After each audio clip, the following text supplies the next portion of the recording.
3,000 years ago, in Bronze Age Scandinavia, powerful elites dominated a world bound together by metal, myth, and long-distance trade.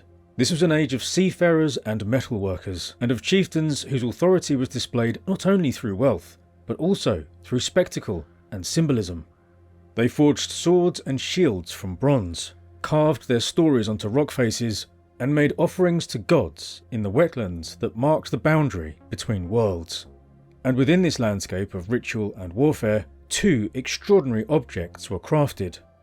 Sheets of bronze were hammered into helmets and crowned with towering horns, transforming the wearer into something more powerful and perhaps into something more than human.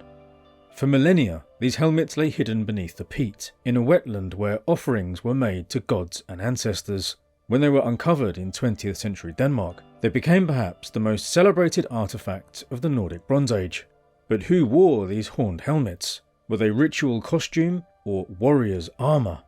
And what can similar horned figures from here in Scandinavia and the rest of Europe tell us about the pageantry of ancient warfare?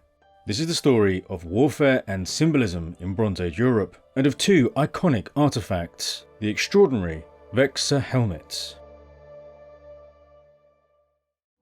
This video is sponsored by Incogni. Most online scams and cases of identity theft don't start with hacking, they start with information that's already public.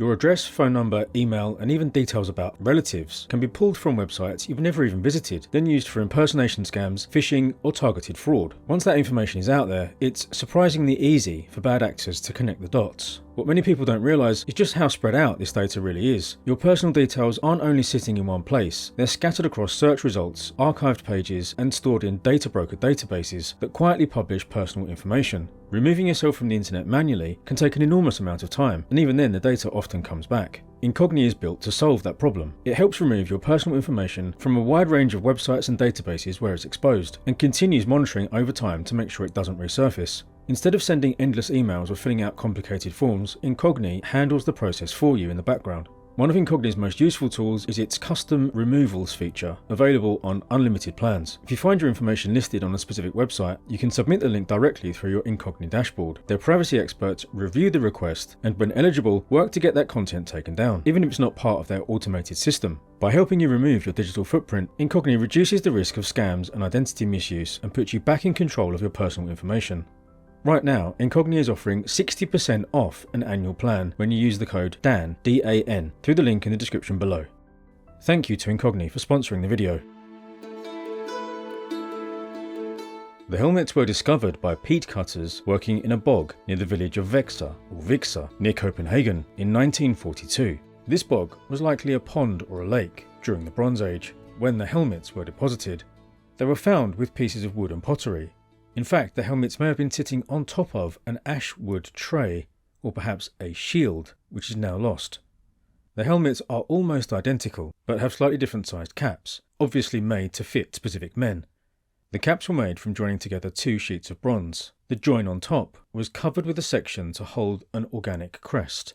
The front has a hooked beak protruding from it, and there are raised decorations indicating eyes and eyebrows, and it's covered in raised bosses of various sizes. The small bosses round the rim curve into the shape of waterbirds, like swans' necks perhaps, a common motif from the era. There are two holes in the top to hold more organic decorations like hair or feathers, and of course there are the two hollow cast bronze horns curving from the top. The ends of these likely also held organic material, probably feathers. They were intentionally placed into the waters, likely as a votive offering. In Europe, especially Northern Europe, these were sacred, liminal spaces, often used for offerings like this. Weapons, jewellery, and even boats were deposited deliberately, likely as gifts to the gods and to the ancestors. Radiocarbon dating of organic material found in one of the horns gave a broad date range of between about 1000 and 900 BC. That doesn't mean that's when the helmets were made, just when they were deposited. However, the style of decoration and other contextual evidence supports a late Bronze Age date for their design and use, as well as the deposition. These might be the only known horned helmets themselves from the era, but there is evidence these were not the only ones made and worn by Nordic Bronze Age warriors. For one thing, there was found also on Zealand, about 40 kilometres away from Veksø, a very similar horn that obviously came from another helmet like this. Because we find just a tiny fraction of everything that once existed, this suggests there were probably quite a few helmets like this. And there are these little bronze figurines who had horned helmets that came from a horde of figurines from Grevensvanger on Zealand. Originally there were 2 of the horned helmet figures, each clutching an axe. Sadly, in 1807 these were damaged and one figure was lost during the bombardment of Copenhagen by the British, because the Danes selfishly refused to hand over their naval fleet to Britain. But you can see the twin figures with twin horned helmets is very reminiscent of the Veksø Helmets. There's also this small piece of horse harness with twinned horned figures from Fogdarp in Scania, Sweden. These chaps also have beaks, rather like the ones on the Veksø Helmets. And there's a gold-plated bronze mask, interpreted as a mask or headpiece for a horse from early Bronze Age Zealand. This would have given the horse horns, like those seen on the miniature bronze horse head from the Fardal hoard from Jutland. And there's also a bronze hoard from Kallerup in northern Jutland that has a ceremonial axe, twin bronze horse heads, and a 2-faced figure with 4 curving horns on his helmet. And on a Nordic Bronze Age razor, there's engraved decoration showing 2 axe-wielding, horned helmet-wearing warriors in a boat. They're also kneeling, which might have been just what people did in boats, or it could be a ritual pose, or both. The evidence shows that kneeling and acrobatics both seem to be performed in Nordic Bronze Age rites. And there's dozens of horned warrior figures in Nordic Bronze Age rock art, often brandishing spears and axes, usually with a sheathed sword at their side. Clearly, the idea of a warrior with horned helmets was a common motif in this society, and we know from the Veksø Helmets and the Grevinga horn that these also existed in real life. But what are we to make of all of this? What were the ceremonies actually for? Horned figures certainly had a ritual and mythic aspect. In the rock art, there are horned, beaked figures that might be some kind of deity or mythological figure, a human bird-bull hybrid creature. And the figures of horned twins with their axes are kneeling together, which might be a ritual pose. There's a kneeling female figure in a cord skirt, like the famous Egtvedgirl and Olby woman from the Fardal hoard, which dates to this era. These bronze figures were obviously mounted or fixed to something originally. Anyway, the figures included a horse and serpent with horns, and twin horses with a waterbird.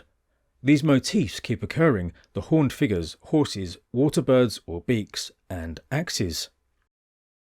The axe in the Kallerup hoard is a ritual axe. It's not real. It's full size and heavy, and I suppose if you hit someone on the head with it, it might break their head open, but it would likely break the axe open too, because it's actually hollow bronze cast around a clay core. There are other ceremonial axes from the era made in the same way. It's possible it was done to create something that had the form of an axe, but was specifically a ritual object, not a weapon of war. They also made blunt ritual swords too, with curving ends, curving rather like the prows of their boats. Anyway, these motifs of horses, birds, boats and horned animals and people often occur in pairs. We don't know for sure who the twin horned figures represent, but they're thought to be representations of the Indo-European mythical figures known as the horse twins or the divine twins. They were the youthful twin brothers, sons of the Skyfather, brothers of the sun or dawn goddess, and were responsible for protecting and escorting her in her daily journey, and commonly drove a chariot through the sky pulled by horses or birds. They're also associated with boats and were protectors of sailors. Their traits and functions have been reconstructed by comparing later accounts from many cultures. Sometimes these twins are identical but have different, even opposing traits.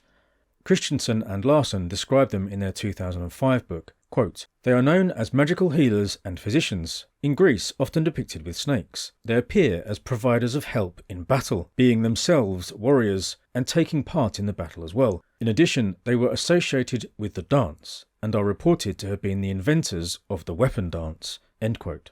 They even suggest that Nordic Bronze Age society might have been ruled by twin chiefs, a senior ritual leader for the homeland and a war leader for foreign relations. So perhaps these helmets were made for twin leaders. This motif of twins and doubles, and especially of double weapons like axes, or double-headed axes, occurs in many places, along with a host of associated symbols like horses and boats and so on, and horns. The horns on Bronze Age headgear, the long ones at least, are probably those of cattle. The bull is of course a special and powerful animal. Cattle provided their milk and meat, their skins, sinews and horns, and this miraculous bounty was celebrated by many cultures. The respect for the immense power of the animals is also expressed in iconography. In the Aegean, for example, you see the horns of consecration motif repeatedly, probably representing the horns of sacrificed bulls. Holding up two hands in a similar fashion is also one of the poses seen in Minoan figures, and was likely done by those leading or those participating in certain rites. Especially long curving horns might represent the extra power and vitality of the untamed aurochs, the wild bull.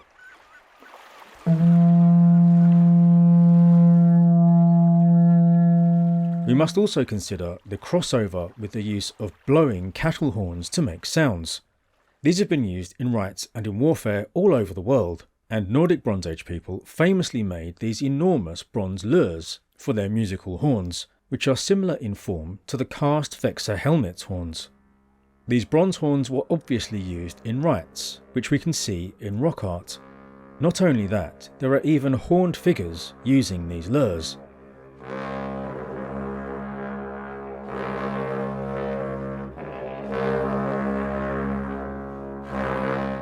So it seems highly likely that horned helmets were incorporated into rituals, perhaps rituals to do with the divine twins and related to solar rites, perhaps even led by two chieftains.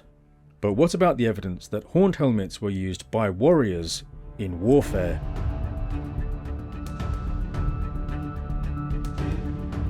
Ritual can't be separated from social and political identity in prehistoric Europe. And in the Bronze Age, the overwhelming elite identity expressed is that of the warrior. Nordic rock art scholars believe these coastal rock art scenes, sometimes featuring horned figures, are showing warrior initiation rites, and rites related to journeying and raiding. As well as women, it was the elite men taking part in rites, and elite men were warriors. One of the main pieces of evidence that the Veksø helmets are battle helmets is the fact that they are helmets.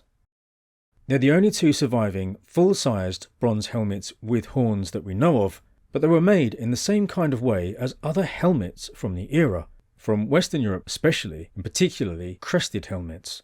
This is where two bronze sheets are hammered together into shape and fixed together to form the protective cap, and joined by a crest that in some cases rose to enormous proportions. Bronze Age helmets are extremely rare. Of course, there were thousands upon thousands made and worn, but from the whole of Europe, from the whole of the Bronze Age, we only have about 120 whole helmets or helmet fragments. These precious objects were only ever preserved until today by being included as grave goods in the burial of a warrior, or by being buried as an offering to the gods, sacrificed as it were, and placed into a wetland or into a pit in the ground. Tombs need to go unlooted for thousands of years, and somehow these offerings need to be found and then recorded in the modern era. In fact, it's a miracle we have any bronze helmets at all today to study. However, there are enough to know lots about Bronze Age helmets, how they emerged and spread, and the different types made in different regions. The bronze in each helmet could vary in thickness in different places.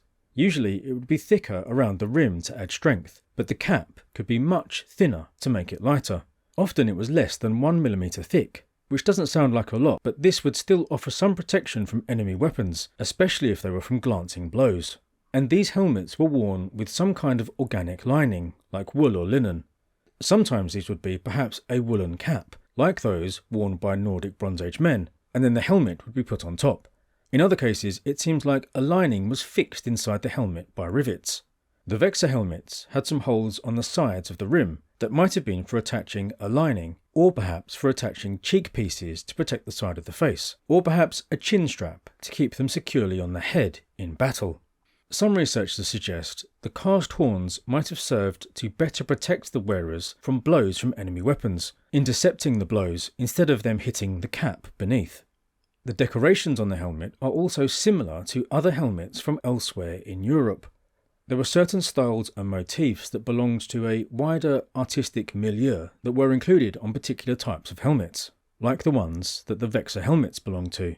Many surviving helmets come from northern Italy, because at the time they sometimes included helmets in the burials of cremated remains, even putting helmets on the top of the buried urns of the warrior, as if they're symbolically wearing them for eternity. Everyone knows that the medieval Vikings didn't actually wear horned helmets. Everyone knows this enduring myth came from costume designs for staging Wagner's Norse operas. Perhaps they were inspired by some historical artworks or misunderstood translations, and that artistic invention is all it is. And yet some people insist on adding unnecessary post hoc justifications for why Vikings could never have worn horned helmets. These objections are then applied to the very concept of horned helmets more broadly, and the entire idea that horns were ever worn in battle by warriors is dismissed as ludicrous, because they are supposedly impractical. And so some people conclude if horned helmets ever existed at all, they could only have been ceremonial. However, helmets from all over the world in different eras have had enormous and often heavy protrusions on them, from spikes to animals to enormous crests. If we didn't know any better, these would be called impractical and claimed to be only used for ceremonial purposes, like Iron Age Celtic helmets with huge animals and enormous crests on them, which we know from archaeology and from contemporary texts were worn in battle. Huge crests and ridges and animal figures were of course included because they looked intimidating. They increased the height of the wearer, displayed their wealth and authority, and clearly identified them in the dust and chaos of battle. And the symbolism of the decoration granted powers to the warrior.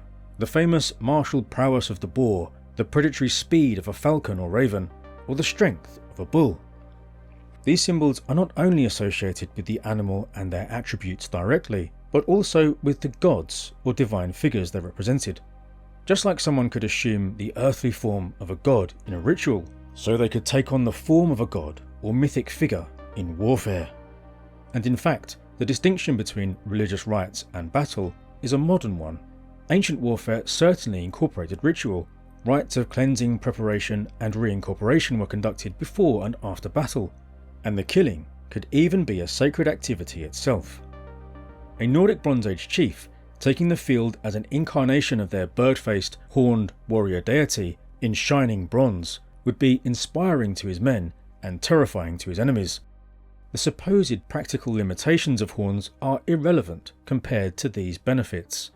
In fact, we know that horned helmets were worn in battle in Bronze Age Europe. Horned helmets are featured in funerary stela in Iberia, which date to the same kind of era. Just like in Nordic Bronze Age rock art, the weapons and armour shown match with real-life counterparts. So even though they didn't have the tradition of burying helmets, we know horned helmets were a part of their panoply. In contemporary nomadic Sardinia, there were these small votive bronze figurines of warriors who wore horned helmets. Most wore smaller horns, and a few very long horns. On Corsica, they had a tradition of making statue menhirs of warriors, which have holes in the sides where horns were once fitted, again reflecting this style of armour. These Sardinian warriors are thought to be represented on the artwork of Medinet Habu in Egypt from 1165 BC, commemorating victory over the Sherden sea people, as well as in other artwork from Luxor and Abydos. This is independent corroboration that Mediterranean warriors wore horned helmets into battle. From Greece, there's the famous House of the Warrior crater from the late Bronze Age, showing a warrior retinue marching off to war wearing their horned helmets. And from a Tholos tomb at Dendra, 2 lead horns were found in a warrior burial dated to about 1330 to 1200 BC. There's a warrior figure wearing a horned helmet from Enkemi on Cyprus, standing on an ox-hide ingot, the source of Cypriot power. All these horned warrior traditions might have developed independently for their own reasons, and reflecting their own gods and sacred horned animals. But these late Bronze Age societies were also in contact with each other, even if indirectly, through long-range trade, especially related to the trade in metal. Trade in this era was carried out by the same class that carried out warfare, the warrior chieftain and his retinue. They were traders, raiders, pirates, and ritual leaders. In about 900 BC, the Veksø Helmets were ritually deposited in a wetland, submerged in the same way that the sun sank daily into the waters, and was sent into the underworld and the afterlife to the realm of the ancestors. Perhaps their owners had fallen in battle, or they were gifted to the gods in thanks for victory, or maybe the rites they had been created for had gone out of fashion, making way for new beliefs and ritual practices. You can read all about these helmets and other relevant subjects in the sources listed in the description below. Thank you very much indeed to my patrons and channel members for supporting my work. If you enjoy what I do here, please join us using the links in the description. Now, to find out more about incredible Bronze Age masterpieces and ritual practices, please watch this video on the incredible Nebra sky disk. Thank you for watching.